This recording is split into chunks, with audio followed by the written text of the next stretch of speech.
And welcome back to another very special episode of The Breakdown, X's and O's. And we're not talking hugs and kisses, ladies and gentlemen, because today we're going to be talking about a couple special things, mostly, actually, all NFL. There is no college, and I know it's rare, but there's no college to be had on this show. I'm sorry.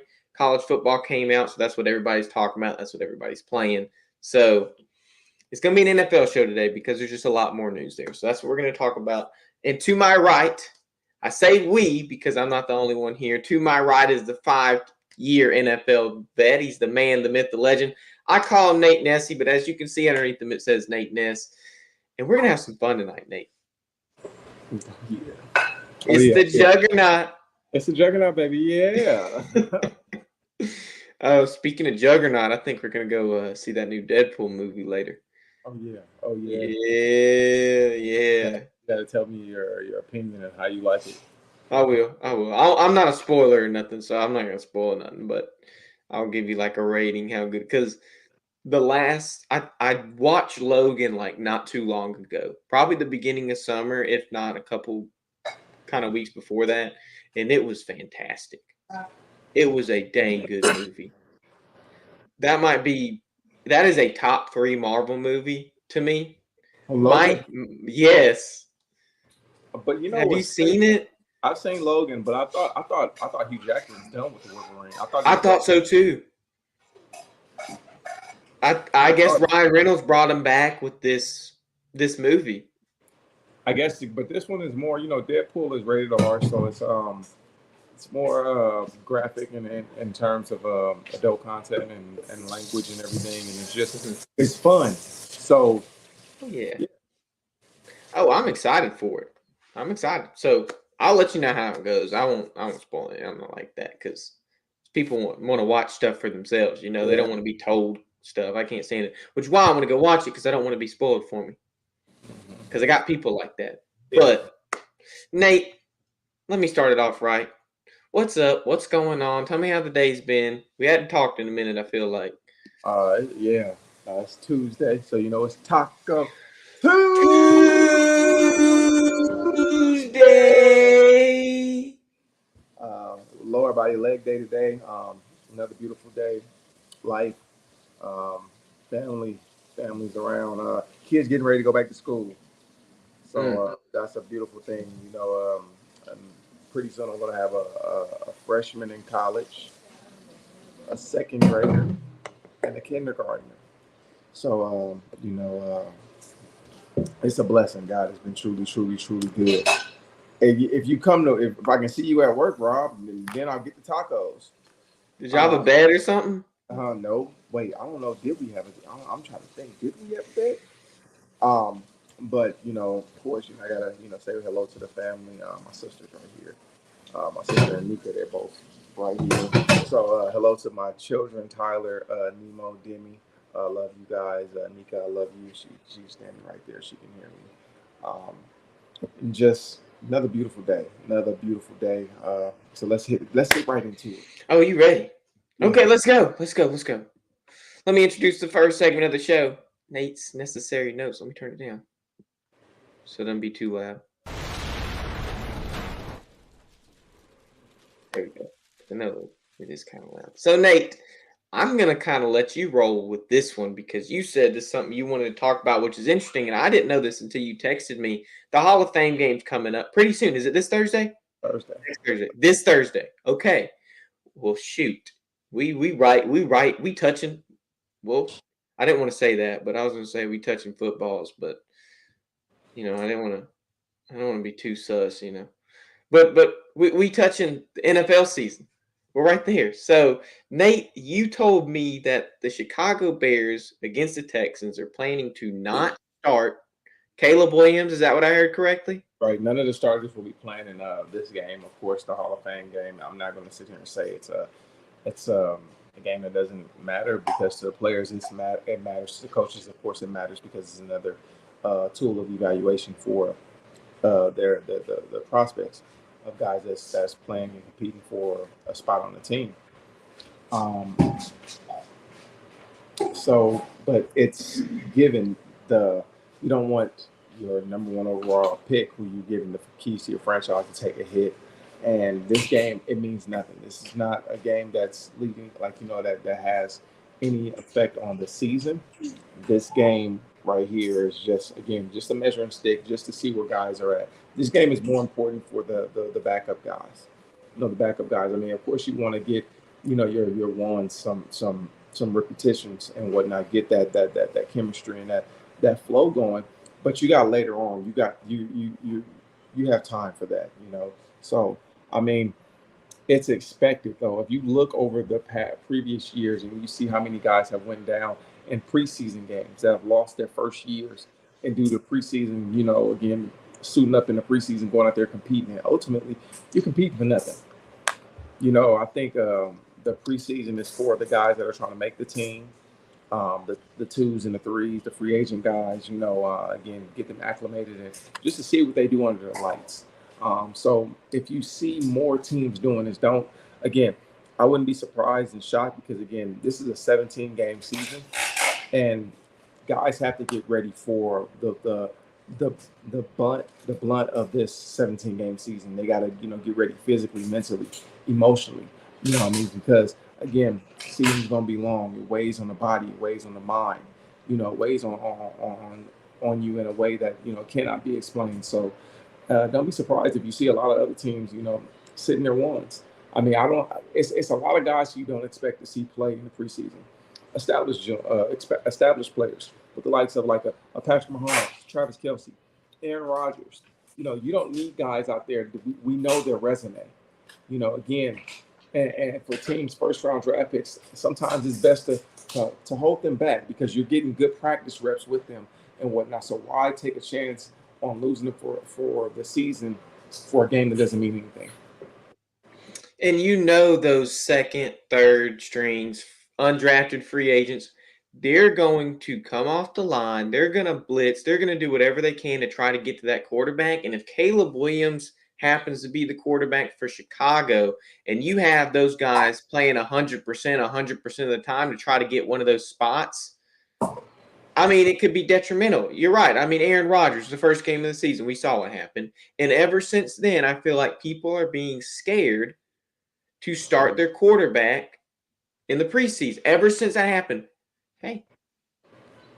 ever since it happened to Aaron Rodgers, they're like, okay, well, if it can happen to a 40-year-old who's been in the game this amount of time, it can happen to Caleb Williams, who's been in the league for 20 weeks, opposed to 20 seasons.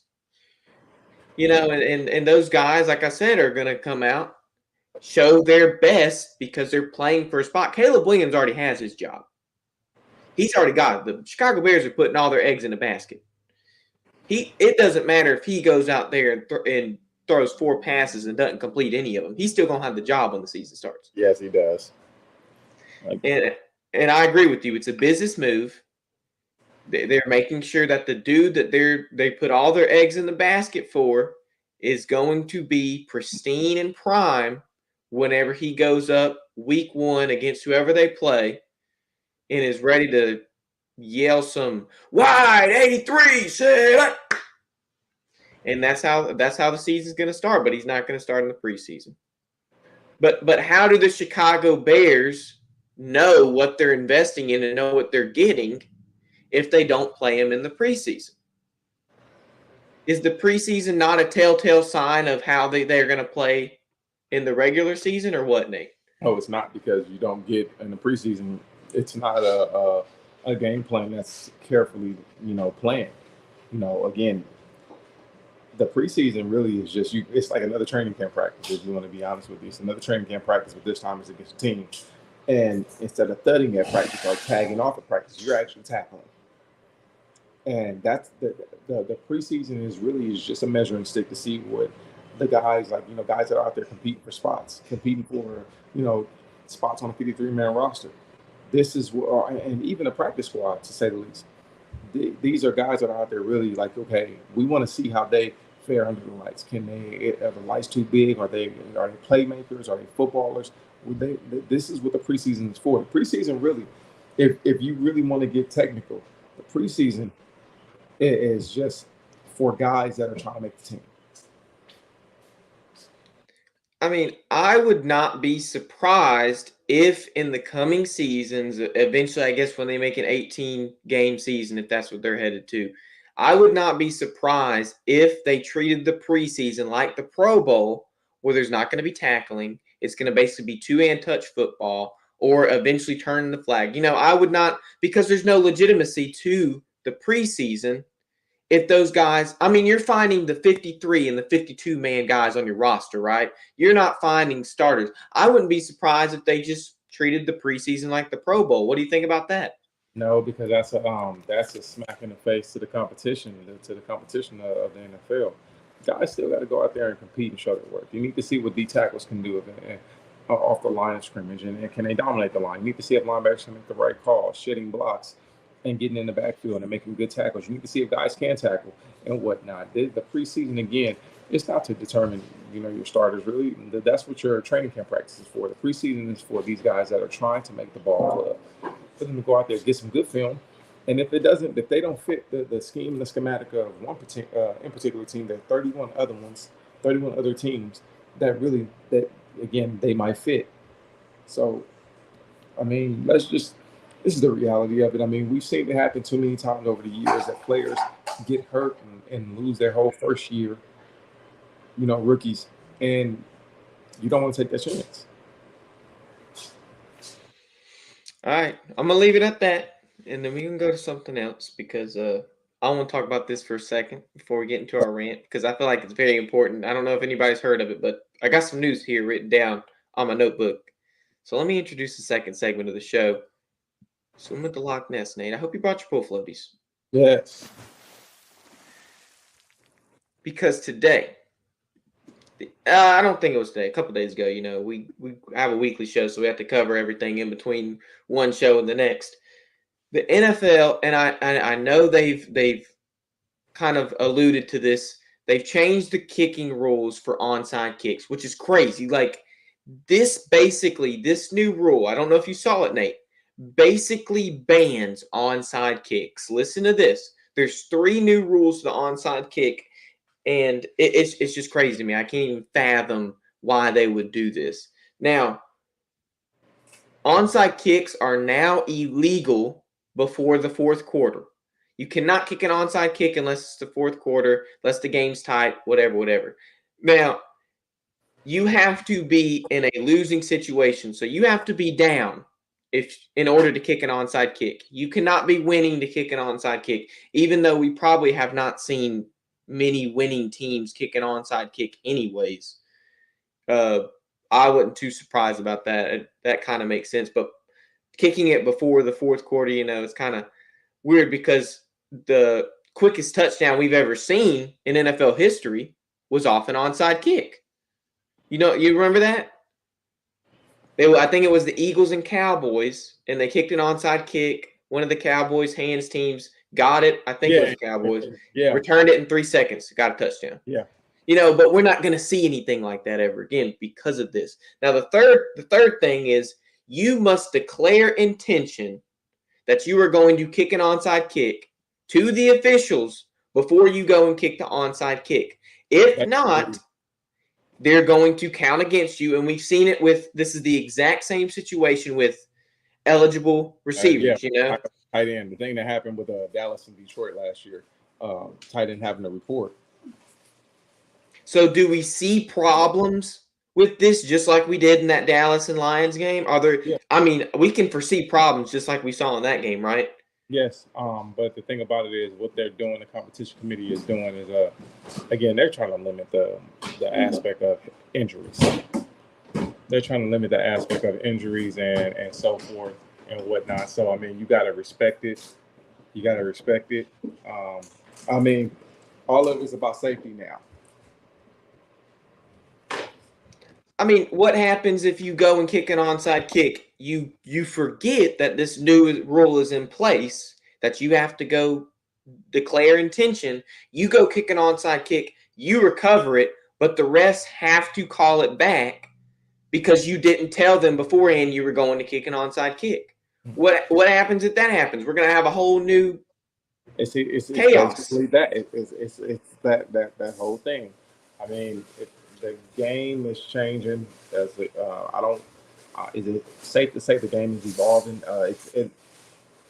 Change is not something that we're accustomed to and used to, but change isn't always necessarily a bad thing.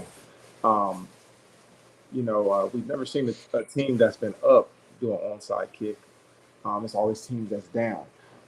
So reporting to the officials, whether it's the umpire or I'm assuming it's going to be the umpire or the referee.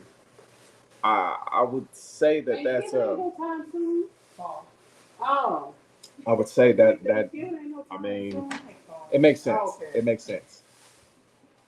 And what basically you want to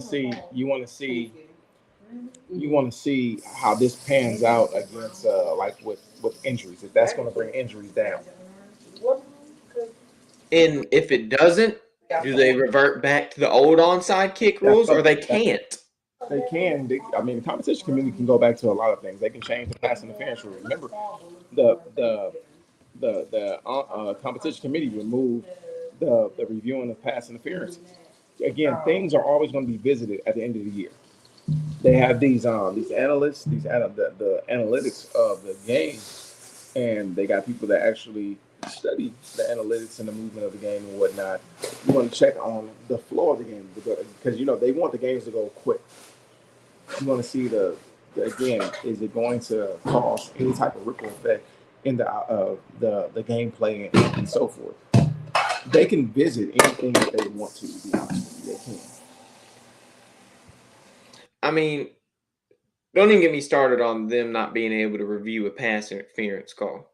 Because if they could, that might have prevented the worst no call in NFL history. To be honest with you, I don't even know what happened to those referees. We should look up what happened to those officials in that game, that Saints Rams game. Because when that happened, and it's not even I'm not mad. I was only mad about it because there was no arguing if it was a pass interference or not. I mean, it was textbook.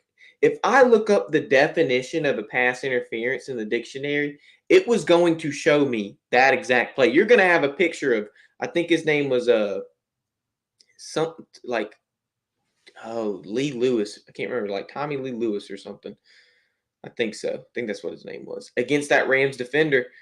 And you're going to see that picture because the ball's in the air, defender's coming in, hits the receiver, not playing the ball, and you're going to sit here telling me it's not a pass interference. That's the only thing. And it robbed us from a Saints, a Drew Brees, and Tom Brady Super Bowl. Do you know how good that would have been? Yeah, I mean, we never got a chance to see Peyton and Tom in the Super Bowl, but we never got a chance to see Aaron and Tom in the Super Bowl. But again, that right there would have been a classic Super Bowl right there. You got two of the top 5 greatest of all time, top 10 greatest of all time. Don't say top 10. Don't disrespect me. Drew Brees better than 5. Drew Brees better than 5. Give me a 5. My 5, personally. Yeah, give me a 5 personally. Brady, Brees, Manning, Rodgers. Probably Steve Young. I'm putting him before Montana.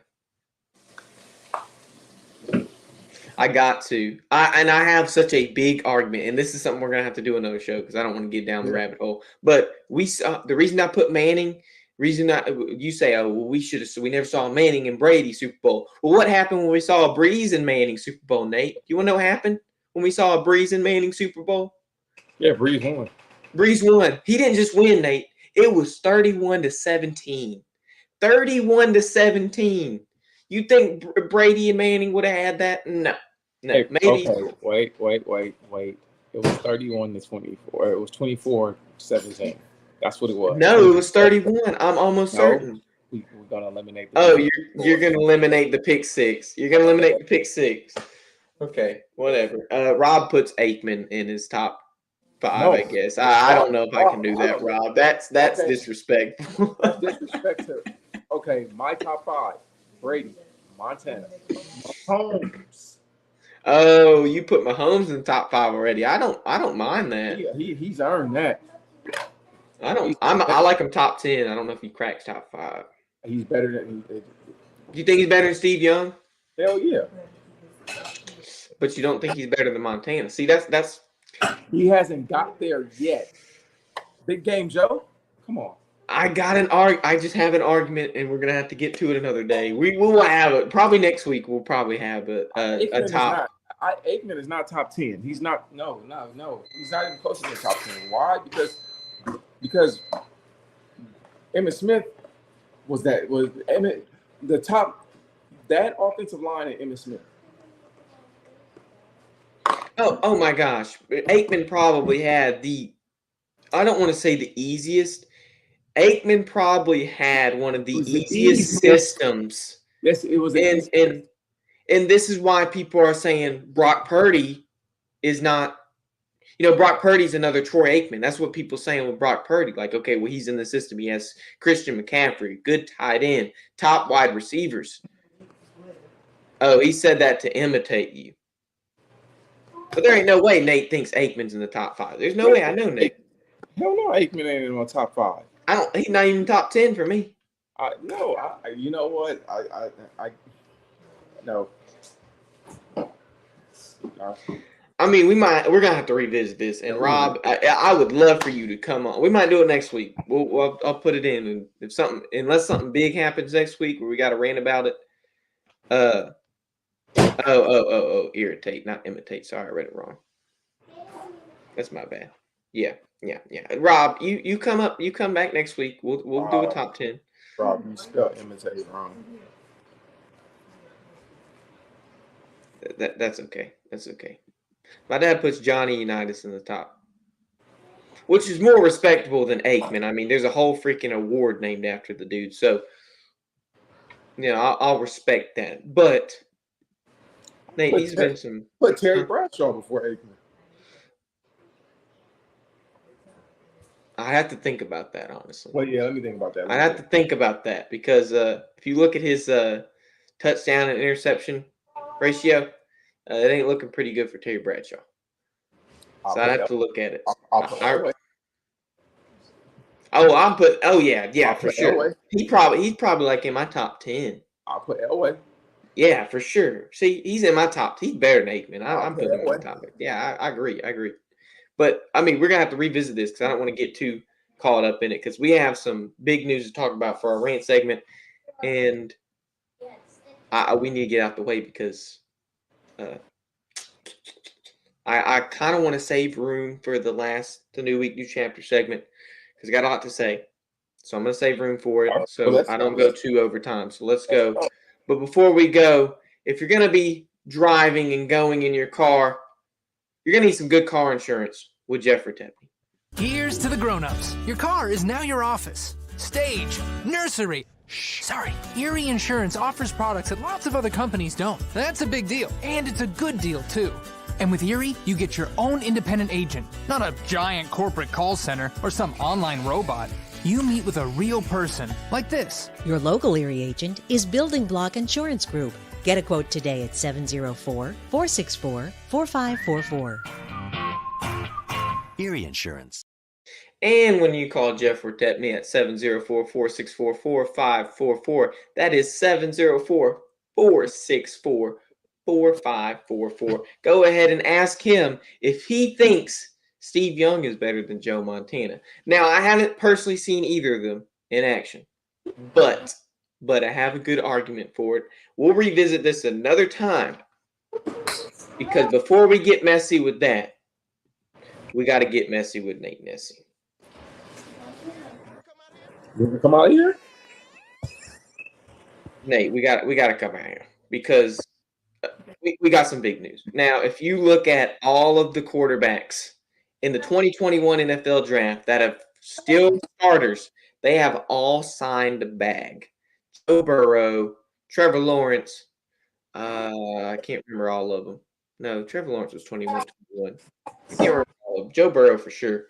But the two I want to focus on were the ones that came in the later of the first round, and that's Tua. I can't ever pronounce his last name. I always call him Tua Tagovailoa.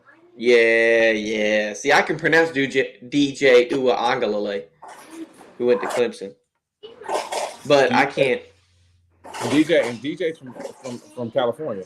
Yeah, he is. He went to St. John Bosco, I think. Yeah, for high school, and that's a top. But he didn't pan out. I'm wearing my Clemson stuff just because I was wearing it, but he didn't pan out. But I want to talk about Tua and Jordan Love, because if you can see by the thumbnail, Patrick Mahomes is broke, Nate. He's broke. He's the best quarterback in the league, but he doesn't have any more money. So let's talk about some numbers. Tua, Jordan Love. Let's talk about what could potentially happen with Patrick Mahomes, how the Chiefs can compensate, because Patrick Mahomes' agent's probably angry that this is happening. And we'll talk about it. Let me just throw out some numbers for you. So we saw Tua and Jordan Love sign contracts this past week. Tua signed a 4-year, $212 million deal. He's going to get $167 million of it guaranteed. Think about that. That is crazy. $167 million of it. If he goes concussion again, if he gets paralyzed or whatever was going on with that one game, he's still gonna get $167 million of it. He's still getting $40 million a year whether he plays or not, which is crazy. If I were the Dolphins, I probably would not sign that. I mean, I don't know who did that. Whoever did that should probably be fired. But let me show you how a guaranteed contract is supposed to work. So the Packers with Jordan Love signed a 4-year, $220 million deal. He gets $100 million of it guaranteed. Now, that's how a guarantee is supposed to work. You don't get almost all your money guaranteed in the contract unless you're signing like a 1 year or something. But he is now the highest paid quarterback in the entire league in NFL history, as he makes $55 million a year. And he had a record setting. Once he signed his name on that line, guess how much he made, Nate? He made $75 million in a signing bonus, which is the most anybody's ever made. So I give you these numbers. One's making $212 million a year. $212 million for 4 years, and one's making $220 million for 4 years. They're very similar contracts. Which quarterback deserved them? Do they both deserve them? Why are these contracts so close, given that we've seen Tua in Miami on what he's been able to accomplish, and we've seen Love in Green Bay and what he's been able to accomplish? Nate, give me your thoughts on these numbers. What are you thinking? Too high? You paying him too much? What's going on? Tua deserves his, and there needs to be some clauses in his. Jordan Love is a little bit too soon. He had one good year, and you got to build off of that good year, and whatnot. But if we're going to talk about anything, I know we're talking about all these quarterbacks, and now you made a statement saying that Patrick Mahomes' agent should be fuming. No, he shouldn't. I'm gonna tell you why. This quarterback is a 3-time Super Bowl champion, just won back-to-back Super Bowl MVPs. He's an iconic face of the league right now. Tom Brady has passed the torch to Patrick Mahomes. Remember, Patrick Mahomes signed a landmark deal for 10 years, $500 million. Now, what he's done is the fact that what he understands is that you play the game to win championships, and you can't win a championship if all the money is allocated to one in particular position. You have to spread it out. I can say this and say this, because I understand the dynamic, the formula. Tom Brady has never been the highest paid quarterback in his position. Highest paid quarterback in the league. He's well deserved now. We're talking about a 7-time Super Bowl champion. You know what? A 5-time Super Bowl MVP, 3 times Super Bowl, three times NFL MVP. This guy that has set the bar and the standard. He's never been the highest paid at his position since he played in the league. Because ultimately, what Bill Belichick was able to do was to get him to understand that if we are doing this to win championships, we got to make sure that all the other positions are taken care of. Meaning, I have to make sure you have a left tackle and offensive line that can protect you. Make sure that you can have that 7 or 8 second pocket that he has. Keep you off the ground and upright. I have to be able to pay the skill position, the receivers, the tight ends, the running backs, to who you're going to throw the ball to and who the offense, the guys are going to make plays for you. Then let's not forget about that. Offense sells tickets. The other thing, the thing that I play, defense, it wins you championships. So we got to make sure we got a solid defense. You got to spread the foundation of your cap, and all the money can't just be going to one particular player, because again, you're going to be lacking in positions. The reason why the Bucks were able to beat on the Chiefs in the Super Bowl, because again, that was the first year of his deal. Most of the cap was to him. So you didn't have that left tackle that you needed to protect him. You didn't have the offensive line needed to protect him. That's why you got to take a page out of the Brady Belichick book and just say, okay, listen, I want you to be the highest paid. You deserve to be the highest paid. But yeah, let's look at the give or take. We play this game to compete and win championships. This is the most important aspect of it. In order for us is it more important for you to win championships or get all this money? Now, again, the key thing to this is when contracts have a lot of hidden language. You get bonuses, postseason bonus. You get a Pro Bowl bonus, incentives. You make the All Pro. If you play 90% of the snaps. All these incentives, you can wind up making more money. Which that's where over the course of Tom Brady's career, he made so much more money because again he had so many incentives on the backside of his contract.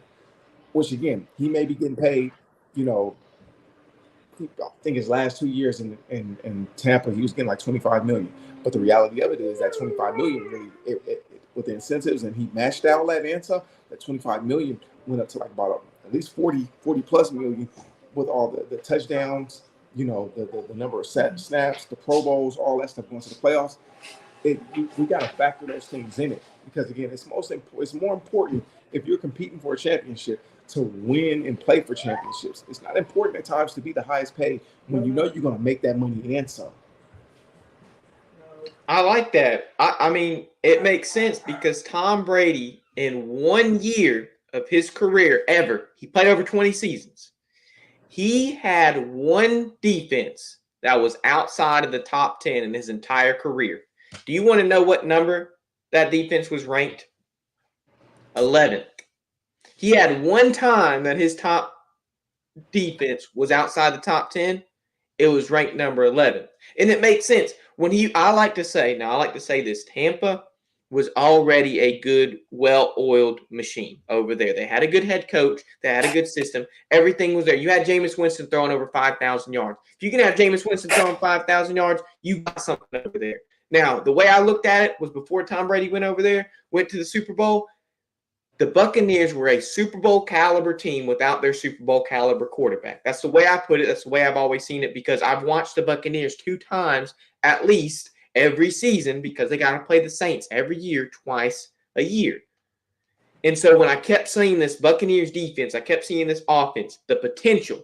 Jameis Winston wasn't going to be your Super Bowl caliber quarterback. I'm sorry. I wish he was when he was at the Saints, but he got injured, whatever. Tom Brady, if there is a Super Bowl caliber quarterback, his name is Thomas Patrick Edward Brady. Am I wrong about that? He's your Super Bowl caliber quarterback. If there's anybody that's going to win a Super Bowl, it's going to be Tom Brady. When you bring him to a team that's already a well-oiled machine and all they're missing is that one little screw to screw it all together to stop that little oil from leaking, that's what Tom Brady was when he went to Tampa Bay. And we saw what happened.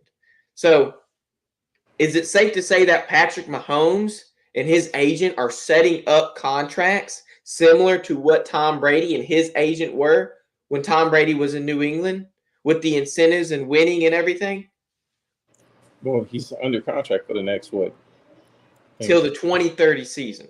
Exactly. So he's under contract now. What they can do is they can make some adjustments to give it some escalators. But I mean, again, you don't want to take away from the fact that if you have the pieces around you, and Andy Reid is in a space where he's continuing to build around Patrick Mahomes and add the pieces around him for them to be a team that competes. Don't mess that up. Don't mess something. Don't mess up. So try to fix something that's not broken. Because again, Patrick Mahomes. Again, a lot of these guys are getting great deals and whatnot, but Patrick Mahomes is the one that has the hardware. He's the guy that's playing in February.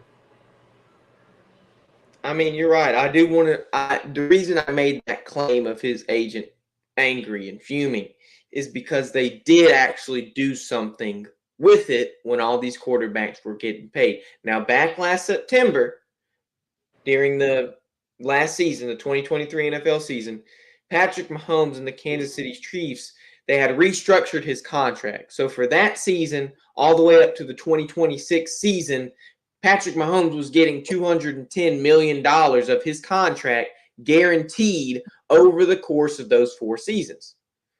So you look at it and you're like, okay, well, what does that mean for after the 2026 season? What's the rest of the money going to be? Can I ask you that question? After 2026 and he gets all that $210 million guaranteed, what does that mean for the rest of his contract into the 2030 season? Well, they can actually renegotiate his contract to the rest of the contract is guaranteed and add new money to it. I mean, it's just basically on to them. And you got to see, again, you got to see ultimately where the team is headed. The players are still on the team. The Chris Joneses, the Travis Kelce's. Are you going to be bringing players in to replace certain players and whatnot? You're adding the pieces around and getting younger each year. That's the thing.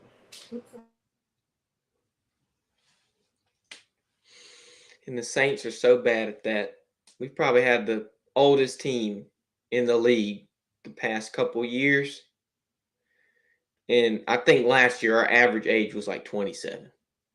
It was so sad to see. Young team.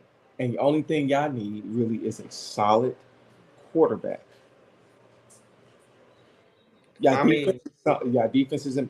Again, you touched on something. You touched on something where it was just like again, Jameis Winston. The Tampa Bay Bucks were already a good team that had the pieces. They just didn't have a quarterback. I can say another team, the Denver Broncos, when Peyton Manning signed there, that was already a good team. That already a good team. They just didn't have the quarterback position.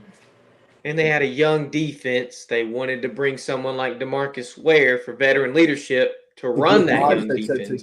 To get Von Miller to really get him to, touch his potential. Got another team. The Detroit Lions traded for Jared Goff. That team is ready. And also the LA Rams. They got Matthew Stafford. What did the Rams have? The Rams already had a good team. They had the pieces already. They just need the quarterback. And Jared Goff wasn't it for them. But apparently Jared Goff's been in Detroit because what's been happening with the Rams since they won that last Super Bowl? The Rams, they missed the Super Bowl the year after for the Super Bowl hangover. And they made it to the playoffs this past year. They competed really good. But Cooper Kupp was hurt. So. And Matthew Stafford was stellar that second half of the season. He was stellar. Amazing. I mean, it doesn't get. I mean, we were seeing. There was like a 4-game stretch where Matthew looked like he was the first team All-Pro. Oh yeah. You couldn't watch better football than Matthew Stafford when he was on the field. And I hate to say that because Patrick Mahomes was on there, but Patrick Mahomes don't really light up to it. Patrick Mahomes knows It's, he's going to go home if he don't do something. Again, having those moments, those moments, those are the moments right there where, you know what, again, where the ice comes through your veins, where it's like you live for those moments. And again, Patrick Mahomes, when it's time for him to put the cape on, he puts the cape on. And I mean, I hate dynasties because I don't like seeing the same team win every year. No, There's you gotta 32 love it. teams. No, you gotta love it. No, you gotta love it because again, from the competitive standpoint, the competitive sense, I want that dynasty because I want to be the team that knocks that dynasty off. It's a pride thing. It's about competing. I mean, a lot of the teams, we talk about the Patriots and whatnot, and people hated the Patriots because they were winning so much. Okay, you can hate them all you want, but I want to be the team that beats them. You got to have that competitive mindset. And again, some people that don't have that, they're just like, oh man, they're winning. But again, you can't be mad at the fact that they're winning because again, they played, number one, they're a well-coached team. They were disciplined. They were fundamentally sound. And they had this guy by the name of Thomas Edward Patrick Brady Jr. under center. He was the leader of that team, along with the Vince Wilforks of the world. You know, the Dante Hightowers, the McCourtys, the Devin McCourtys, guys that actually played the game and just again led. So you can't be mad at dynasties. If you're gonna be mad that you fall to the same team, because it's not that this team is better than you, they just execute at a better rate than you. I don't hate them. I respect them because Exactly. I know how hard it is, number-wise, because I like numbers, to keep that same team atop for as many years as some of these teams are doing it. You have to make sure your numbers are almost perfect. You got a cap hit, and you want to make sure your team does not touch that cap hit at all. Because if it touches that cap hit and you go into the next season, well, it's more than likely going to be over that cap hit when the next season comes. Because just how the contracts work. A lot of them are always backloaded.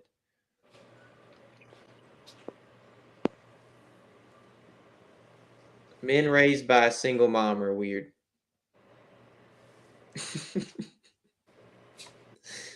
Thank you, Fair Use TV. But I respect it because Drew Brees, I hate to say it, he got paid a lot of money. I don't know if he was ever the highest paid. Maybe when he signed that extension, I can't remember when he signed it. But there was a time where he signed an extension. He might have been the highest paid then. But I've never seen a Travis Kelce, and I've never seen a Tyreek Hill. I've never seen a Randy Moss. I've never seen those guys on the Saints growing up because we never signed anybody like that. Well, I mean, we had Jimmy Graham, and then we didn't want to pay Jimmy Graham to keep him because Jimmy Graham was asking too much money to keep him. So I've never seen those guys other than I want to say Jimmy Graham. Jimmy Graham might be the best receiver Drew Brees ever had as a tight end. You know, I think Jimmy Graham led the league in receptions or something, a receiver stat one year. He was that good. He was that guy. But you want to know who you also you sleep on? Michael Thomas. I want to say Marcus Colston.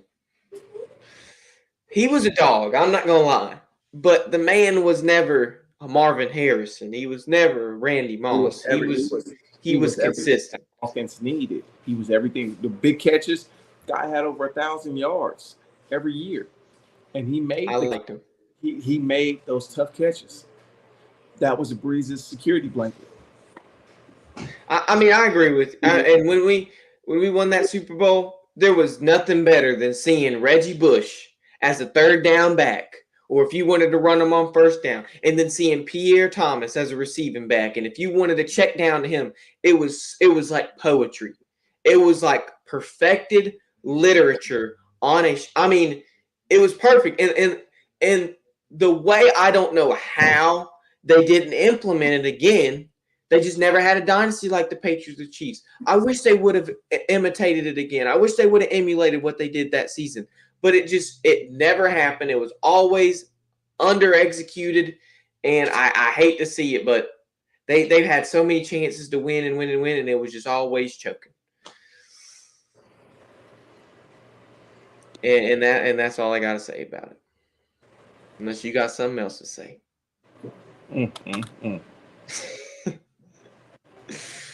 But Nate, as I kind of finish the rant, I want to introduce. Let me loop it. Let me put it on. Where's it? Oh yeah, I want to channel my inner Ricky Williams and get into what we like to call new week, new chapter. And I had an epiphany yesterday. Okay. For a while, and it was. It's not something that I want to be on the phone for hours and hours and hours, but I got something from this conversation, and I promise, Nate, I'm not taking your segment. I hate, I don't want to take your segment or anything. It's our segment, and like I told you before, it's going to be times where, hey, Connor, you need to speak. God is going to use you to speak. It can't just all be me. So this is your time. Speak. Well, there was something on that conversation yesterday where I said something, and I had no idea that I knew what I had just told that individual. So I want to pull up the scripture before I get into it. It's Jeremiah 2:19, Nate. I don't know if you. It's a different translation in this, but when I saw it, I was like, okay, I want to use it.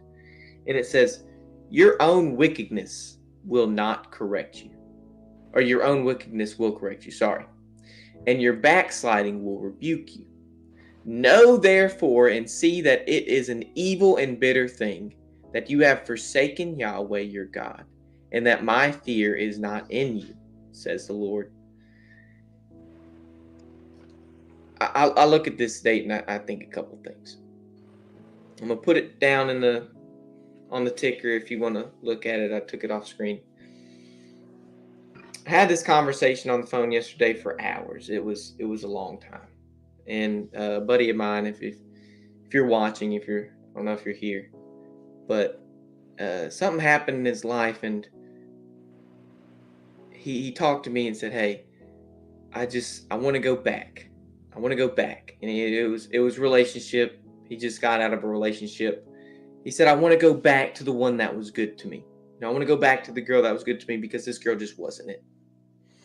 And I see myself in a similar situation back in the first semester of college, and I'm going to get a little personal, not too much, but a little here and there. And I did meet this girl in college, and I thought she was a good girl, but it just wasn't it. Well, I had a girl in high school that was really good, and sometimes I feel like I want that back.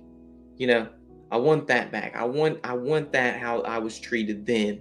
And he ends up telling me the same thing, and I look at him and I say, "Look, I sometimes feel the same way, that I want to go back, but sometimes we can't." And I looked at him, I said, "You got to kind of look at yourself as if you're a train on a track and you're only going forward. Well, we have all these passengers. We have all this cargo on our train." And I looked at him, I told him something I just didn't know I knew. I said, "Look, you can't go back on the tracks because a train can't reverse. Now, a train can reverse only in certain situations, but the reason a train can't reverse with all the cargo and all the passengers, what we have all the cargo, we have all our experience that we need to take to our next station. If we were to go and reverse back to a station that we had just left, it would either damage or destroy the train. So we cannot go back to a station that we have left unless we want to be damaged or we want to be destroyed." Mm-hmm. I looked at him and I said, "Look, we have all this cargo. We have these passengers on a train. And the only way we can take that experience and that knowledge to the next station is if it stays on our train. We cannot let the cargo go unless we meet that next station in life. The only way to go back would mean to destroy the train, to damage the train, and therefore go back to the wickedness we had before. So in order to go forward in life and not backtrack, we keep our cargo, we keep our experience, and we go to that next station in life. And it just so happens to be that a train can go back to a station that it has been before. But the only way it can do that is if is if it has gone through other stations before it makes its way back. So I looked at him, I told him, look, you're going to have an experience at this station, but you cannot go back. The only way you can go back to that station is if you go to other stations, gain the knowledge, gain the experience, gain the wisdom that you need in order for you to go back to the station that you inevitably went to the first time. There's no way to backtrack as trains. There's no way to unload the cargo until we go to that next station. Because like I said, Nate, what happens if we want to backtrack in life? What happens if we want to go back to the situation we were before, where we might not think it's our fault, but there's still room to grow. There's still room to learn in a situation where we have found dismay. If we were to go back, we're damaged, we're destroyed. So we can't. The only thing we can do is trust in the Lord, gain knowledge, gain the wisdom that He gives us, and go to another station. Now, there are times where the Lord says, hey, I'm going to take you to this station. He's got a map for us all laid out. And sometimes our map might be circular. We might start at the bottom and make our way around until we go back to the station where we started. But sometimes our map is a straight line. We start down here and we only go up. Sometimes we don't go back, but we won't know that until He tells us. So I just thought I'd share that. I thought it was kind of, I had a conversation yesterday. I was just like, well, because I find myself in the same position. I find myself wanting something I had before. But I've said this before in an episode a long time ago, and I think it was when we were in the Senior Bowl. But God puts these people in our lives for seasons. And I hate to say it, but if you look, and I saw this Tyler Perry thing, and it was so fantastic. He said, you got to think of yourself as a rocket ship. What happens to a rocket ship as it enters the atmosphere, as it enters space? There's pieces that fall off of it. So you got to think of yourself as a rocket ship. You have to think of yourself and those people that you might have relation with, that you might have friendships with, that take you up into space. Sometimes those people will fall off. Sometimes these people are only there for seasons. And if we feel ourselves wanting to go back, if we go back after they have fallen off, there's no way we can keep going to where we need to go in space. Come on. And it's just so fantastic because everything works the way it's supposed to. Yes, it does. We're going to go to our station in life where we're supposed to be. And until that train stops, I promise when it stops, you'll know.